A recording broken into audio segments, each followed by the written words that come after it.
बिस्मिल्लाहिर्रहमानिर्रहीम। अस्सलाम वालेकुम ख़वातीन हज़रात, मैं फ़ारूक ख़ान अपने यूट्यूब चैनल की एक नई वीडियो के साथ आपके सामने हाज़िर। ख़वातीन हज़रात, कल एक मैच था इंडिया वर्सेस श्रीलंका, जिसमें इंडिया ने श्रीलंका को भारी मार्जिन से शिकस्त दी। उस मैच में एक ख़ास कंट्रोवर्सी बनी। मोहम्मद शामी ने उस मैच में 5 विकेटें हासिल की और 5 विकेटें हासिल करने के बाद सेलिब्रेशन के बाद वो ज़मीन पर बैठे और सजदा करना शायद वो चाह रहे थे, लेकिन उन्होंने सजदा नहीं किया।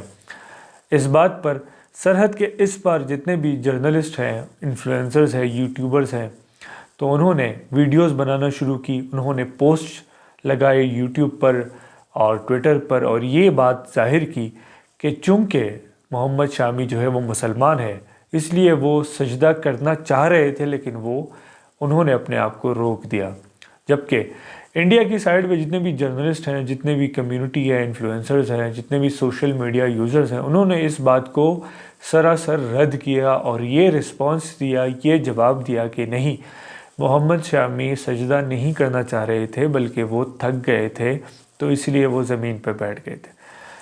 पर्सनली ज़ाती तौर पर मैं मज़हब हर इंसान की एक ज़ाती चीज़ समझता हूँ। अगर मोहम्मद रिजवान अपनी मजहबी एक्टिविटीज़ को जारी रखते हैं तो इसमें शायद मुझे कोई मसला नहीं होना चाहिए।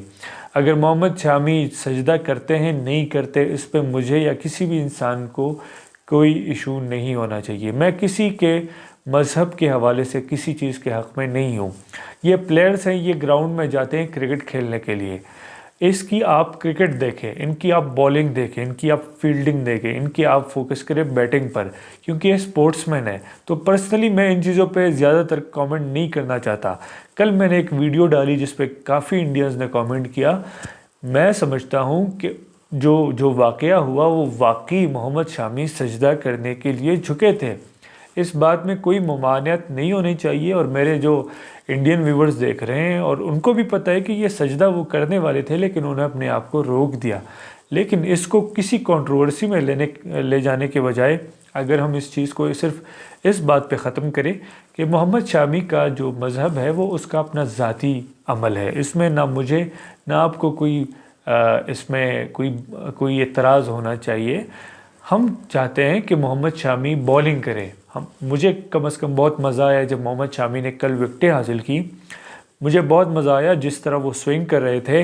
बाकी जो बुमराह और सिराज बॉलिंग कर रहे थे, as a cricket lover, as a cricket fan, मुझे वो चीज़ बहुत पसंद आई। रादर के हम फोकस करें कि मोहम्मद शामी ने सजदा किया कि नहीं किया, रादर के हम इस चीज़ पे ज़्यादा फोकस करें और इसको पोलिटिसाइज़ करने की कोशिश करें, तो ये जो कंट्रोवर्सीज़ जन्म लेती है, और जिस कंट्रोवर्सीज़ को लेके मीडिया रेटिंग बढ़ाता है, यूट्यूबर्स यूट्यूब पे वीडियोस बनाते हैं और उन वीडियोस से वो पैसे कमाते हैं, उन्हीं इश्यूज़ को बढ़ा चढ़ा के एग्जेजरेट करके अपने लिए सोर्स ऑफ इनकम तलाश करते हैं दोनों साइड से। मैं सिर्फ इंडिया की बात भी नहीं करूँगा, मैं सिर्फ पाकिस्तान की बात भी नहीं करूँगा, दोनों साइड्स के ऐसे लोग हैं, ऐसे यूट्यूबर्स हैं जो स्पोर्ट्स में, जो ग्राउंड में जो स्पोर्ट होता है उसके बजाय इधर उधर की चीज़ों पे फोकस करते हैं, जिसकी वजह से और मसले बढ़ते हैं, जिसकी वजह से दोनों देशों के बीच में जो तलखियाँ हैं वो ज़्यादा पैदा होती हैं। तो रादर के हम मोहम्मद रिजवान की नमाज़ पे फोकस करें, रादर के हम मोहम्मद शामी के सजदे पे फोकस करें। हम उनकी स्पोर्ट पे फोकस करते हैं, हम उनकी बॉलिंग, बैटिंग, फील्डिंग पे फोकस कर लेते हैं, हम उनकी स्विंग्स पे फोकस कर लेते हैं, और हम इस स्पोर्ट को एज अ मैसेज ले लेते हैं कि ये एक एम्बेसडर है जो दुनिया में बड़े बड़े ऐसे ममालिक मौजूद हैं जिनकी तलखियाँ हैं, उनको करीब लेकर आते हैं। पाकिस्तान और इंडिया में बड़ी पॉलिटिकल टेंशन्स रही हैं और बड़े इश्यूज़ रहे हैं, लेकिन क्रिकेट होती है। पाकिस्तान ने इंडिया के साथ मैच किया, दोनों क्रिकेट टीम्स के जो क्रिकेट प्लेयर्स हैं उनको आप देखते हैं। एशिया कप में आपने देखा कि कोहली और हारिस रऊफ़ और शादाब खान, ये जो है वो गुल मिल जाते हैं, गपशप लगाते हैं, इसी तरह बाकी प्लेयर्स भी इंटरेक्ट करते हैं। तो ये स्पोर्ट ऐसा स्पोर्ट है पाकिस्तान और इंडिया के माबैन कि ये तलखियाँ दूर करता है। ये पॉलिटिकल जो चीज़ें, जो टेंशन्स बढ़ी हैं, जो आवाम ने नहीं बढ़ाई, جو میں نے شاید یا کولکتہ میں موجود کسی شخص نے یا دہلی میں موجود کسی شخص نے یہ ٹینشنز نہیں بڑھائی، بلکہ یہ پالیسیز بنتی ہیں اوپر کی، یہ مودی سرکار بناتی ہے، اور یہ یہاں کی سرکار جو ہے یہ پالیسیز بناتی ہے، جس پالیسیز کے تھرو میڈیا پالیسی بناتا ہے، اور میڈیا وہی ایجنڈا ہم عوام پہ مسلط کرتا ہے، اور وہی ایجنڈا ہم اڈاپٹ کر جاتے ہیں۔ کچھ لوگ ہوتے ہیں جو ذہین ہوتے ہیں، وہ اڈاپٹ نہیں کرتے، وہ ان چیزوں پہ بلیو نہیں کرتے کہ زی ٹی وی یا زی نیوز کیا کہتا ہے، وہ ان چیزوں پہ بلیو نہیں کرتے کہ جیو نیوز کیا کہتا ہے یا ایئر وائی نیوز کا کیا کہتا ہے، وہ فیکٹس پہ یقین رکھتا ہے۔ وہ اس چیز پہ یقین رکھتا ہے کہ جب دو ممالک اور دو ممالک کے عوام ایک دوسرے کے ساتھ بات کریں، ایک دوسرے کے ساتھ انٹریکشن رکھیں، سپورٹس جس طرح کرکٹ ہے اس کو ایک سورس بنا کے ایک دوسرے کے ساتھ انٹریکشن رکھیں اور ایک دوسرے کے ساتھ ایکسچینج کریں، کلچرل ایکسچینج کریں، ایک دوسرے کے ساتھ ورڈز ایکسچینج کریں، ایک دوسرے کے ساتھ سٹوریز شیئر کریں، تو یہ عوام دونوں ملکوں کے جو عوام ہے یہ قریب آ سکتے ہیں، اور اس میں کوئی ممانعت نہیں ہے کہ آپ پاکستانی سے بات کریں، اس میں کوئی ممانعت نہیں ہے کہ آپ کسی انڈین سے بات کریں یا اس سے کوئی تعلق بنائیں۔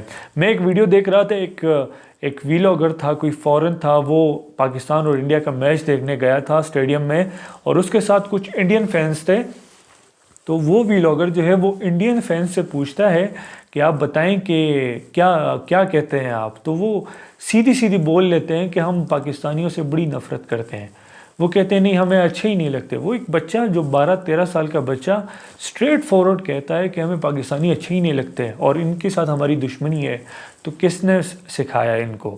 اس بچے کے ذہن میں یہ چیز کس نے فٹ کرائی کہ پاکستان اس کے دشمن ہے؟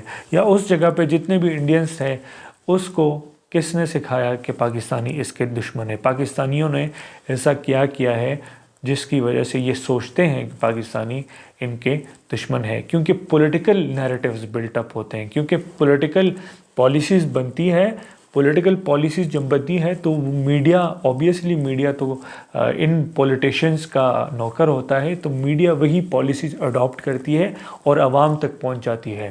تو انڈیا کی عوام تک بھی یہی میڈیا نیوز پہنچاتی ہے، اور پاکستان کی عوام تک بھی یہی میڈیا نیوز پہنچاتی ہے کہ بھئی یہ لو انڈیا تمہارا دشمن ہے، بھئی یہ لو پاکستان جو ہے وہ تمہارا دشمن ہے، اور اسی چیزوں کو ہم یہاں پہ رکھ دیتے ہیں۔ جس طرح اس 12 سال کے بچے نے صاف کہہ دیا کہ پاکستان ہم دشمن ہیں ان کے، اور یہ ہمیں اچھے نہیں لگتے۔ بھائی کیوں اچھے نہیں لگتے؟ تو یہ بات آپ کو دونوں ملک کے عوام کو ایک چیز ذہن نشین کرنی چاہیے کہ یہ سپورٹ ہے، اس کو سپورٹس رہنے دے، اس کو پولیٹکس نہ بنائیں، اس کو کوئی ایل او سی نہ بنائیں، اس کو کوئی وہ جنگ نہ بنائیں جو ایل او سی پہ ٹانگیں اٹھانے والا مقابلہ ہوتا ہے، یہ وہ بھی نہیں ہے۔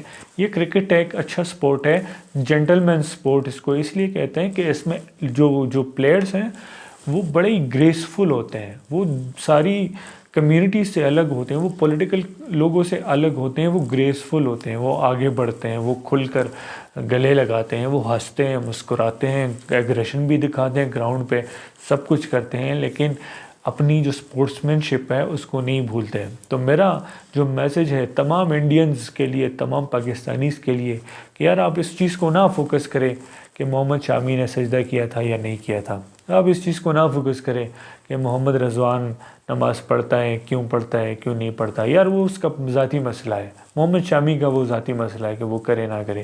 آپ انکریج کریں ان دونوں ٹیموں کی سپورٹس مین شپ کو، ان کے پرفارمنسز کو۔ میں پرسنلی کل کے میچ کے بعد تو میں بڑا ہی فین ہو گیا ہوں انڈین بالنگ کا بھی، بیٹنگ کا تو آلریڈی تھا، روہت شرما اور کوہلی اور جتنا سوریا کمار یادو، جتنے لوگ بیٹسمین بیٹنگ کر رہے ہیں اس کا تو میں آلریڈی فین ہوں۔ میں انڈیا کی جو کے میچز ہیں وہ بڑے شوق سے دیکھتا ہوں، لیکن اس کے بعد میں ان کی بالنگ کا بھی فین ہو گیا ہوں، جس طرح وہ سوئنگ کرتے ہیں، جس طرح وہ بال ڈالتے ہیں، تو ایک بہت زبردست میسج ہے۔ میں کرکٹ کا شوقین ہوں، میں کرکٹ کا فین ہوں، میں کسی بارڈر کا فین نہیں ہوں۔